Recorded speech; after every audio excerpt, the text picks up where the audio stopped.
With Rashidi, it seems to be, well, hurry up, let's get here. And now I get to breathe. Not that I wasn't breathing before, but I mean, re-regulate my heart rate, my legs. Oh, yes. So, did the whole way of pedaling. I did have a little bit of assist during one portion because, well, my little legs will not paddle as fast as Rashini likes to go when he's on Garuda. He's definitely a wind therapy dog. So, not here. Not here. Go down there. Thank you. Not here where people come, okay? Most appreciated. Go on down the hill. You can do all that all you want down there. Oh, you can dig a hole to China if you want to, but not up here. But Kahoo, this is where the mole seems to be. That's okay. Anyway, so yeah, he ran most of the way too, except for the one portion where we're crossing several traffic areas. So,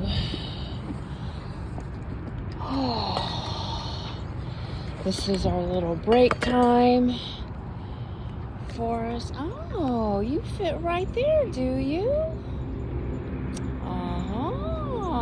Interesting. I don't know. I could definitely gear her out if that's the way Spirit's wanting to send us, is via an e-bike. Much slower travel, but hey,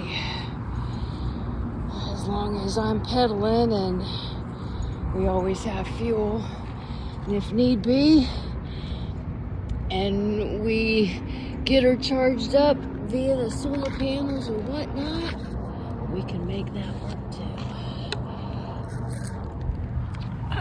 So we'll see.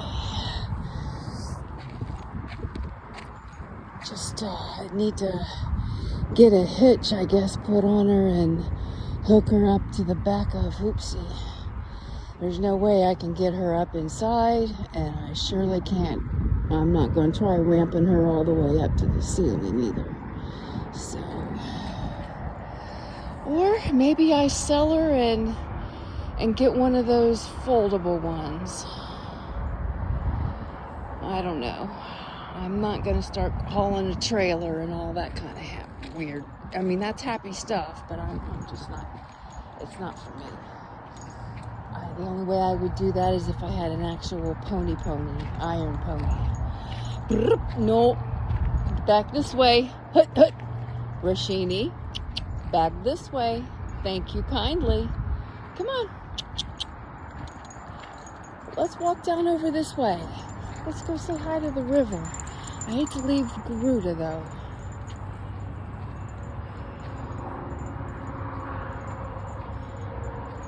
Didn't lock her up. And you don't seem to be interested in water right now, so okay. My legs want to keep moving. So I really appreciate the past 24 hours, Spirit. It has been a wonderful little journey. I don't know what I did there. Here, let's stare at the sky for a little while.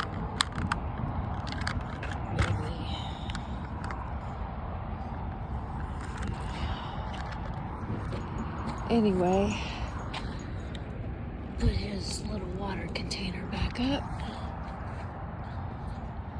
And we'll wheel Garuda down over here closer to the river. We can do that together. Stick his water bowl right there in his basket for you. So, past 24 hours. Wow, it definitely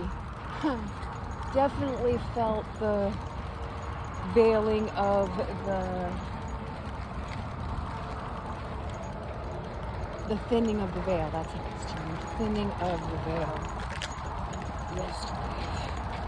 And all the way, it is still thin. The clouds are so talkative.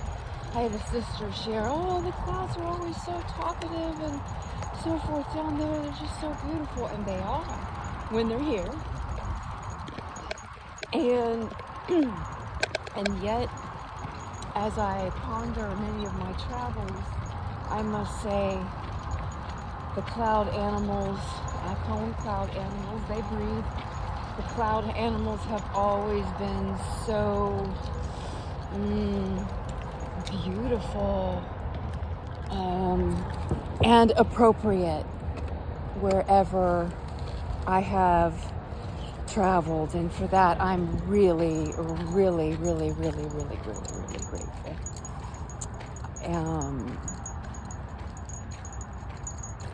Now, I'm not saying that it's not true for others, because there has been days where my vision, I feel like I'm living in a complete fog or just and that's usually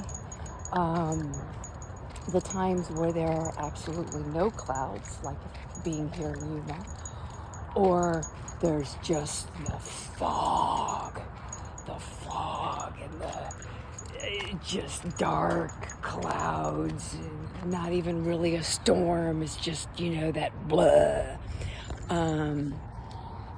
So I don't know if that's how that is a reflection. I'm not going to claim to know. But I know we've all had those times where it's just, I remember living like that in Ohio for years and years and years, where it was just, and I'm not saying that's where my sister lives, but she does live in a space where, they are known for their rain. That's what they're known for,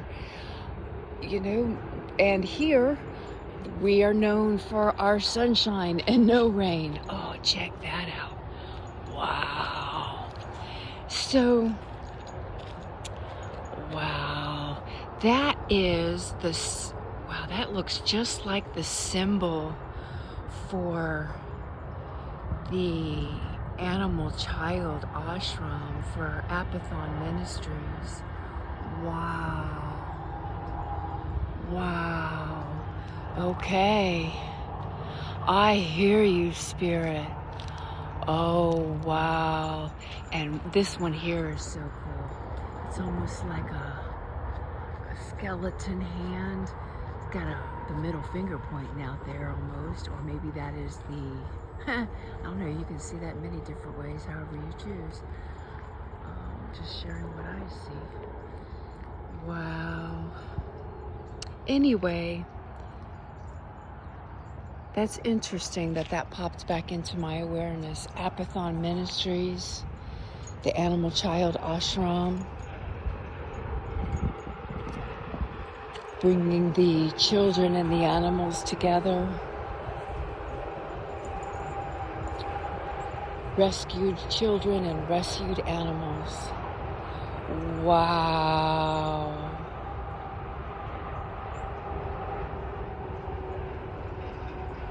Yeah, I just needed to breathe that in for a second. Thank you, Spirit.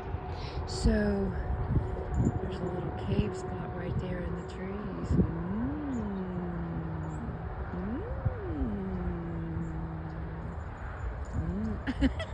Oh, I missed his hop. He flew right up in the air like a rabbit and hopped. Anyway, I spent a lot of time yesterday just listening to my different astrology and pulling everything and rearranging Garuda not Garuda. Well, I did rearrange Garuda some. However, so that I don't have to keep transferring stuff back and forth between Garuda, saddlebags, and Hoopsie. And so I'm like, let's make this a little bit more universal for myself. And then I'll have, double the supplies at some point. And merging them together or have some to give away. But pulling everything out and getting things situated. So I have, and then there was this part of me that said, let go of feeling like you need to get all of these gifts sent out. Send them in the etheric space, send them down the Colorado River, give them in that essence to the Humane Society's thrift stores. They can, they survive a lot on those donations and so forth. And so supporting the animals in the Humane Society here in this area. Set some of it out front, and there'll be other members in the apartment complex that will come by. I did that several times, just putting a box out free to a good home. And, the next morning it had grown legs and walked away. And so it's this, send the gifts, just part, except for those three. And those three I need to send to, comes back to that Trinity piece. Those three I need to send off. And so, wow, that just felt so freeing. And kind of organizing and saying, okay, here's what I've got. Here's what I need to use for this period of time and my new luggage coming in. And so then I had this beautiful, beautiful conversation with my dad. And I reminded him, that, hey, once in a while you could send a message my way and say, hey, how you doing, daughter? But it is more my responsibility to, and I get that. That's part of that agreement type of thing is, I reached out and we had a beautiful, almost 2-hour conversation.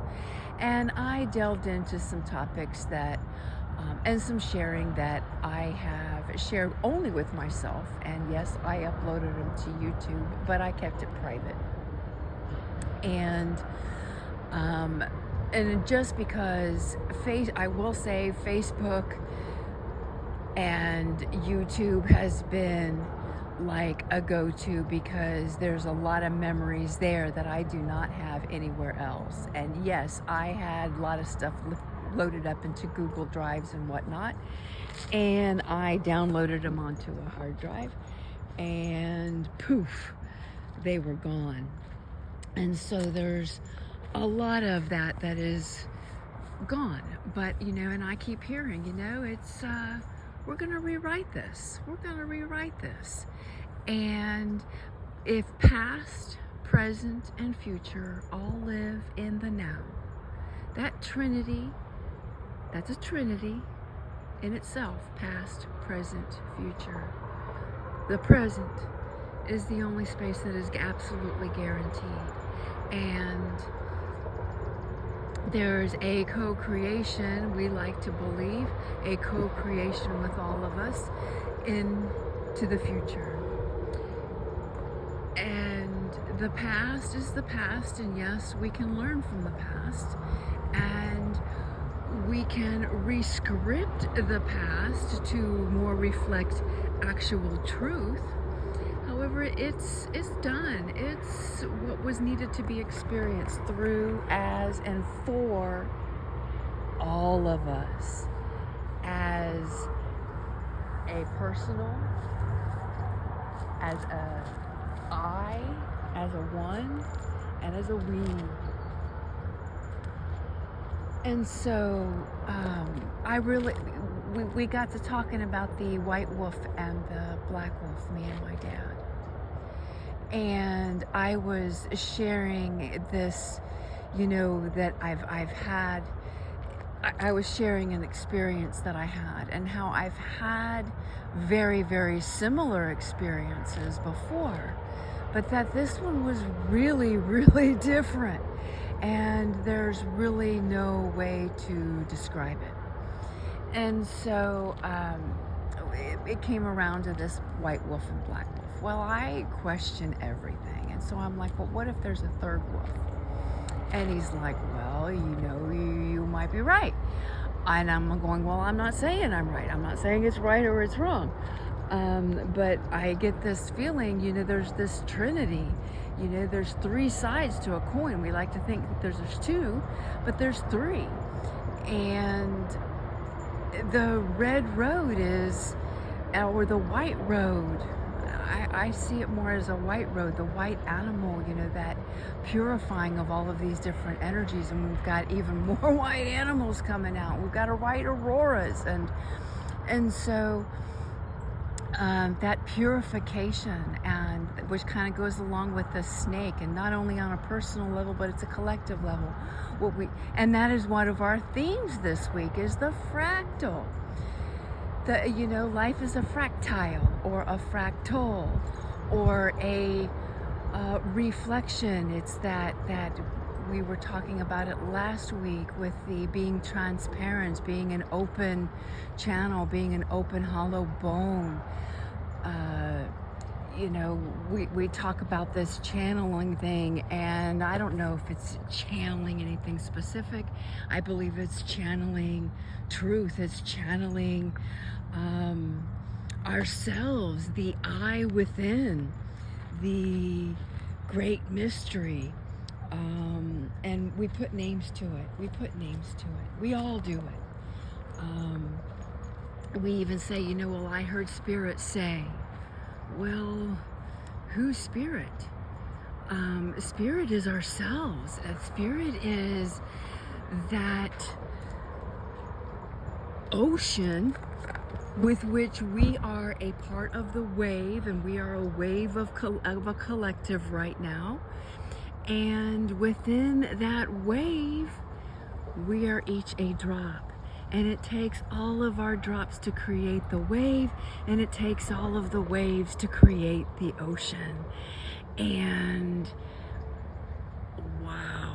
Anyway, so that's kind of where I went, and that has been this whole feeling of this last 24 hours, and going, okay, what am I really needing to carry forward? What do I need to give away? What do I need to donate? What do I need to gift? And clearing up space. And I laugh at myself a lot one more time. It is a part of my OCD. It is just a part of that warrior gypsy spirit within me. And what I heard so clearly this time, which has really, really been different, because I've traveled for years now on a motorcycle, starting with a big, me and my partner with a Honda Element and all of these things, and the motorcycle, to just the motorcycle in a trailer, to just the motorcycle, to just me, to, paring down, and I had it down to a science. And now it's, well, these things that I'm being asked to carry now are different than before. They're the same. I have my personal stuff that works for me so beautifully. Yet there's other items that is like, I need to be carrying these because, and I would hear some different reasons. It would be, well, this is going to be a different type of a journey. And two, it's, well, you may need this for bartering, to trade. Someone's going to need this, and they're going to have something that you need. And then there's this, I may save a life with this, or I may save my own life with this, or save someone else's life, or and so this I found very, very interesting, and not going into the fear space, it's going into a practical space. And we have a sister who she brings that forward so beautifully, so gracefully, so lovingly and harmoniously. And it's this, you know, the constantly looking at the white wolf is a great thing, but we need to take a look at the practicalities, the right here, right now. You know, people are going through this, and how can we assist with this? And it's not that we dwell on that.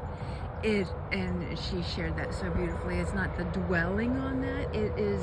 That's not where you keep your focus, but there's an awareness around it, and you keep your focus on we will, and we have, and everyone has. All the animals have everything they need right where they need it, when they need it, how they need it, and our good cannot be kept from us. That's from my mother. It is impossible for me to believe that my good can be withheld from me, from any of us. And when we say me, when we say I, for me, as a part of my fractalness, is I don't see that as an I as me personally. It is an I as a collective. Because what's true for me is also true for every one of my brothers and sisters. And what I see truth in them, I am very, very mindful of, you know, all that good that is in them, all that I perceive as negative or don't want to look at the shadow side, that's also within me. And how can we use that? Not in this space. How can we use that for the greater good of all of us? And yeah, so wow, I went off onto a space. Anyway, he's starting to come back up here into the familiar grounds. So he's getting a little restless. Maybe I'm getting a little restless. It's time for us to move along in our little journey here. So we had a gorgeous, beautiful, ooh, who are you in the very tip top of that tree? Black head, had a bright, bright orange belly. I wonder if that's one of the tanagers. The orange tanager. Yep. She's flying around catching bugs periodically. I love these beautiful, gorgeous orange tanagers here. And their message: have fun doing it all. Live, laugh, and love. You know, spirit is in love with the idea of being in love, with loving through and as each one of us. Hey, I'm gonna sneeze.